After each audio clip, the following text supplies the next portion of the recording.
I mean, I don't do any greenwashing at Asian Trails. I'm totally against that.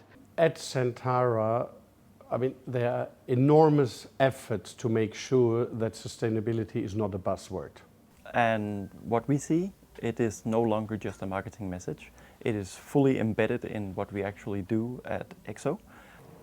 I think we as an industry practitioner need to look and address sustainability not just from the narrative of green travel or green tourism. We need to really act and implement and action on it. Greenwashing, I'm sure that it's still happening sometimes, but let's give the benefit of doubt. You know, we know a lot of colleagues in the industry, and I think most of them really want to do something and want to create good experiences, and they just have to also deal with operational constraints, with financial constraints. The sustainability strategy. Where are we today in terms of the environment, social and governance?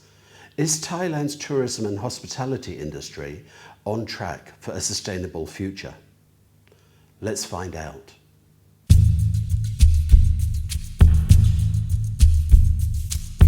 For me, sustainability is really to walk the talk and to communicate transparently what is possible and what is not possible. I mean, it's first of all a matter of logistics. If I look at the very old project that we have since probably 15 years or something, eradicating the plastic bottles, well, we've gone a very far way in 15 years. And I would like to take that maybe a bit broader and put Centara into the ecosystem of Central Group. And I think that's a very important part, because as a driver for business, yes, it is crucially important. People start taking decisions based on an ESG footprint of a company, looking at ratings of companies. And so to drive business, it is important, and it's getting even more important. And again, coming from our partners, because they are actually the ones asking for it. So they will come to us and ask for the things in terms of sustainability, what we can do, how we operate. And of course, we are working hard behind the scenes to implement everything. We have a program we call Travel for Good. Basically, we are not able to create a new experience without having some sustainability element in it. And I think this is very important because sustainability also can build resilience to our industry, to our tourism economy. And therefore, I think we need to really look at it in a holistic manner. We need to walk the talk. And what is our narrative beyond just being green, just beyond doing all those little things that we have been doing before? How do we actually escalate the thing that we need to do to protect our tourism assets, for example? When you talk to people that look at climate change and also biodiversity loss and pollution, they kind of feel that, you know, in the end, the big one that is not going away is environmental degradation, sustainability.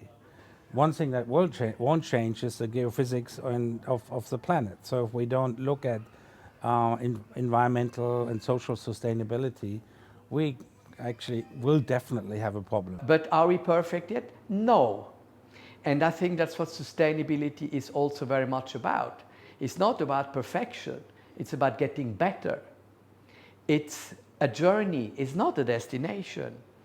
And it's not about something that is as a niche in what people would want to buy. My objective is much more, how can I make sustainability more mainstream for the majority of customers to see what we are doing and the possibilities there are, and then leave the choice to the customer how he wants to go and what he wants to do, including, of course, more sustainability or less. Having said that, we are quite strict in our policies. We have animal welfare policies, of course. We do not sell certain places that do not pass the tests. These tests are not done by us, they are done by independent organizations. This is the practical side for me, because I do have to trust such organizations in going forward with the sustainability offering that they are doing. The same applies to hotels. I think even more important. Yes, in the ultra-luxury field, but we can see also very clearly in the budget field, you know, where people care about what's being done. And that goes far beyond no more plastic straws and changing linen every second day or whatever. You know, there is quite a lot that is being done. Our ESG report, publicly available for everybody, is quite substantiated. And also in Thailand, we are the company with the highest proportion of green loans that are based on real actions and real activities, and hence rate of borrowing is substantially lower than others. So not only the customers are very important, but also, you know, regulators and financial institutions value it. And then when you look at it, what's happening, how we build hotels is chosen, and we spend more money for building in order to be more sustainable. Far beyond solar, far beyond geothermology in different destinations. What bothers me maybe even more is when we are doing something that used to be the standard. So like, you know, don't change the towels, you know, this kind of little things, which is fine for year one or 5 years ago. But what we need to do now is every year we need to carry on, because it's definitely not enough. So how do we increase our sustainability efforts is, for me, maybe even more important, right? What is your journey, and how do you mobilize the collective wisdoms of your staff and get them involved? It's not just an expert thing, right? It's a lot of things. You can talk to the community and other things. So for me, it's maybe more about what you're going to do next, how you're going to push. For Mövenpick, this has been a 75 years journey for us to stay committed to sustainability. And it hasn't been by words, it's been by actions. And the fact that our founder from the beginning said that Mövenpick has to be driving the sustainability efforts has been part of our DNA.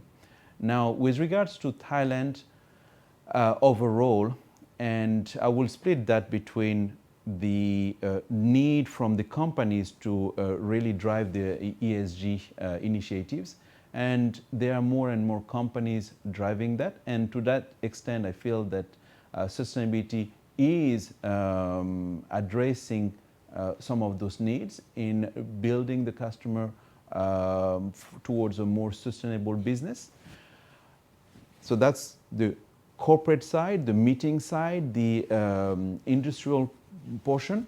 But then you have the individual travelers, where I wouldn't say it's a greenwashing, but it's not necessarily the primary decision making for a hotel. We are not able to create a new experience without having some sustainability element in it.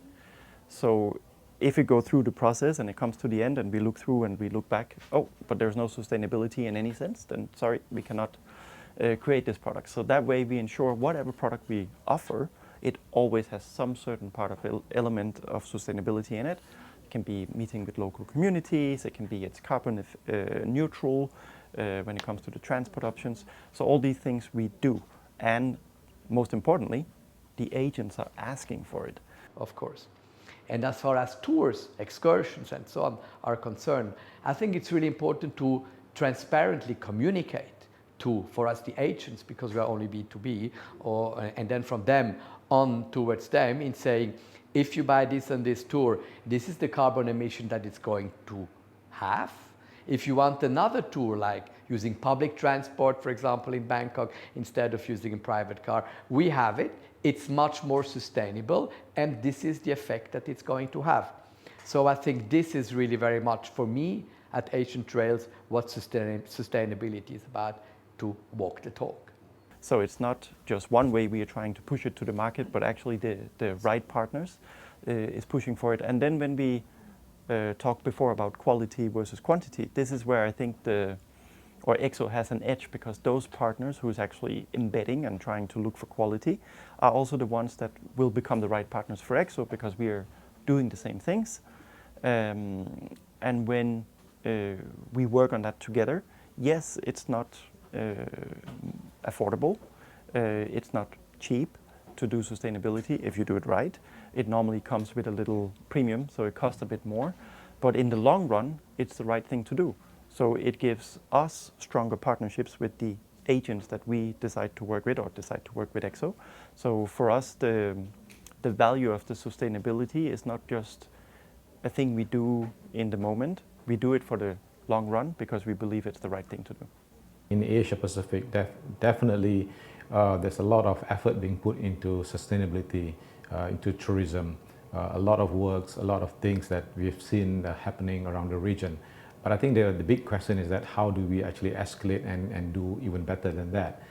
We cannot underestimate the climate risk that we are facing now. You know, those were the days that every 4 or 5 years you have a major disaster, but now these things happening almost on a monthly basis. I think those little steps that we are taking as the industry really matters. And I think we need to do more, we need to talk more, and we need a holistic concept beyond just greenwashing. We can't stop some of the industry players doing that. That's part of their marketing campaign. But once they get involved, perhaps that can lead them to a better understanding of why sustainability is important, because we're talking about a sustainable business practice for future forward business. And then when you go bigger, good goods, where local communities are included in doing something and providing a supply chain and providing real estate space for disadvantaged communities is phenomenal. It's by now more than a 2 billion business for communities. When you look at Central TAM, and TAM meaning do it, it's quite phenomenal what's done when you go to Chiang Mai, Chiang Chai market, and all of these initiatives where we clearly go local, source local, hire local, eat local, create local experiences, include the local communities and supply chain, work with education. We can make such a huge difference. And this going local and creating Centara moments, that is what make people travel. That is what make people choose us over others. Because you are not traveling to find a home away from home, you are traveling to find local experience that you can talk about. And that is obviously going forward a great opportunity also for Thailand in rural areas, because that's where the difference is happening. We committed and we have signed an MOU with Mercy Center to really help and change the livelihood of the Mercy Center children. So every year we raise funds in kind, so in goods. Our first year we raised about 450 kilos of food, whether it's clothes, food, or other items for supporting the children. Last year we raised 1,050 kilos. So we continue driving that to support the local community. And all the things we need to continue focusing on call it resilience, call it sustainability, but include that in our preparations, in our actions. We need to really push ourselves because we are living in this situation that demands even more sustainability than ever before. I think it depends quite a lot on the source market, meaning source market perception of sustainability. If you are a traveler out of Northern Europe, for example, you are probably going to be quite a lot into sustainability because everything you do around you has to do with sustainability.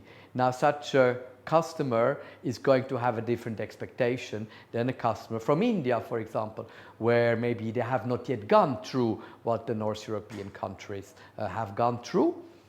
But what's important is that every customer knows what he's getting and makes that decision consensuously with the environment and sustainability in mind. For some that are coming from countries where sustainability is part of their day-to-day life, they will be making the decision based on the sustainability efforts of the hotels. but for 90% of the others, is still something, okay, it's good to have, but not a key decision factor. But I think what we need to do more is that how we adopt, how we take the actions. We have been educating our team to understand how all the garbages end up into the canals and the ocean. So that's the first phase for us. So every year we are going into an activity as a team building along with the other Accor hotels to do the canal cleaning. But beyond that, we implemented a significant amount of initiatives at the hotel. Some organizations definitely looking at it as a way of redefining their business model, positioning self as sustainable or even regenerative, the next level where you try to it's not only sustain means this way, but regenerative is a clearer definition that you want to give something back as well. So those organizations that do that, are they disrupting the industry and hence you? So profitability or sustainability needs to consider that as well, you know. So it is maybe a bit of a trade-off between short-term and long-term, but I think it's an investment. It's not a cost. It's an investment in your long-term sustainability, resilience, and future fitness, if you like.